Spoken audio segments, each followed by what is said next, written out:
안녕하세요. 보험을 쉽게 알려드리는 볼링을 좋아하는 디딤돌입니다. 오늘은 최근 많은 분들이 궁금해하시는 5세대 실손보험에 대해 자세히 알려드릴게요. 5세대 실손보험, 이름은 들어보셨나요?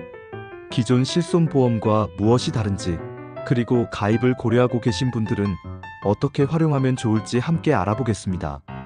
1.5세대 실손보험이란?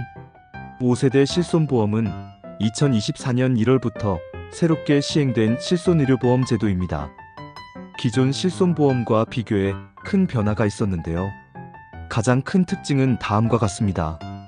비급여 의료비 보장 축소, MRI, 도수치료, 비급여 주사 등 비급여 항목에 대한 보장이 강화된 대신 자기부담금이 높아졌습니다.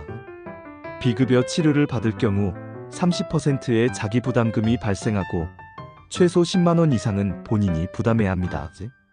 보험료 차등제 도입. 병원 이용이 많을수록 보험료가 인상되고 병원 이용이 적으면 보험료가 할인되는 구조입니다. 할인은 기존 4세대와 동일합니다. 즉, 병원을 얼마나 자주 가느냐에 따라 보험료가 결정됩니다. 급여와 비급여 분리. 급여 항목은 기본적으로 보장되지만 비급여 항목은 선택 특약을 통해 가입할 수 있습니다. 이러한 변화 때문에 많은 분들이 과연 5세대 실손보험이 나에게 필요한가? 라는 고민을 하게 되었는데요. 그렇다면 5세대 실손보험을 가입했다면 어떻게 효율적으로 활용해야 할까요? 2. 5세대 실손보험 효율적으로 활용하는 방법. 1. 필요한 특약만 가입하기. 5세대 실손은 급여와 비급여로 구분되며 비급여 특약은 선택사항입니다.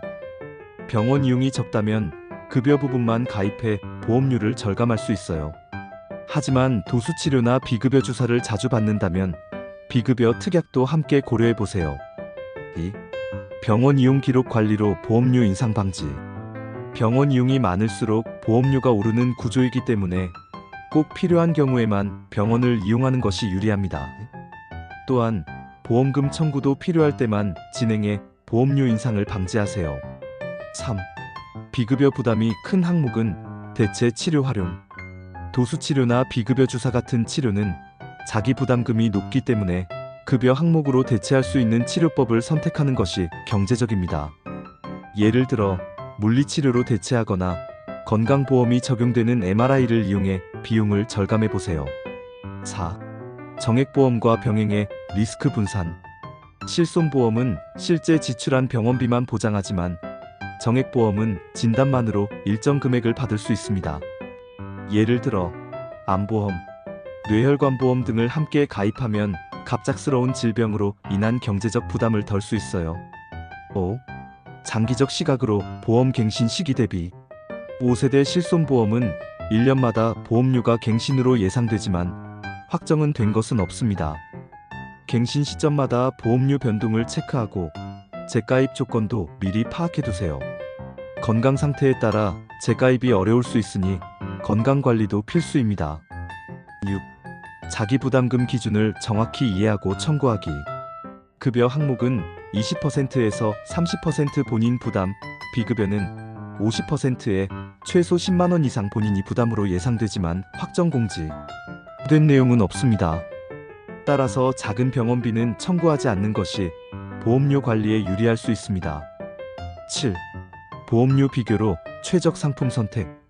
보험사마다 보험료와 보장 범위가 조금씩 다르기 때문에 여러 상품을 비교해 가장 나에게 맞는 상품을 선택하는 것이 좋습니다. 3. 5세대 실손보험 대안은? 그렇다면 5세대 실손보험이 부담스럽거나 필요하지 않다고 판단되면 어떤 대안이 있을까요? 정액보험 가입.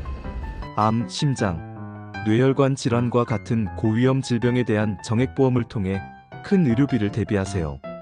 정액보험은 진단만으로 보험금을 수령할 수 있어 갑작스러운 질병에도 효과적으로 대응할 수 있습니다.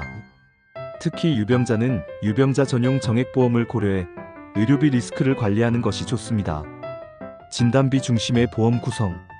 실손보험은 치료비에 따라 보상이 제한되지만 정액보험은 진단 시 즉시 보험금을 지급받아 치료비 외에도 생활비로 활용할 수 있습니다.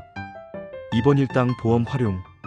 입원 시 매일 정액으로 지급받을 수 있는 보험을 통해 병원비뿐 아니라 간병비, 생활비에 대비할 수 있습니다.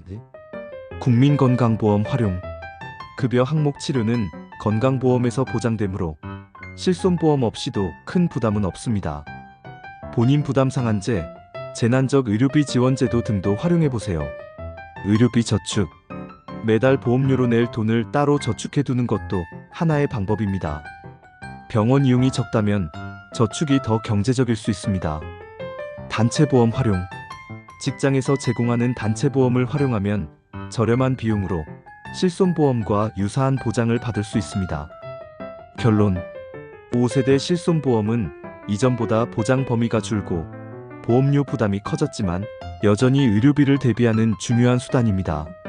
하지만 병원 이용 패턴과 건강 상태를 잘 고려해 필요 없는 특약은 제외하고 꼭 필요한 보장만 선택하는 것이 효율적입니다. 또한 실손보험 이외에도 정액보험, 국민건강보험, 저축 등을 조합하면 충분히 의료비를 대비할 수 있습니다. 보험료를 아끼면서도 의료비 리스크를 최소화하는 방법을 선택해보세요. 오늘 영상이 도움이 되셨다면 좋아요와 구독 부탁드리고요. 궁금한 점이 있다면 댓글로 남겨주세요. 다음에도 유익한 보험 정보로 찾아오겠습니다. 감사합니다.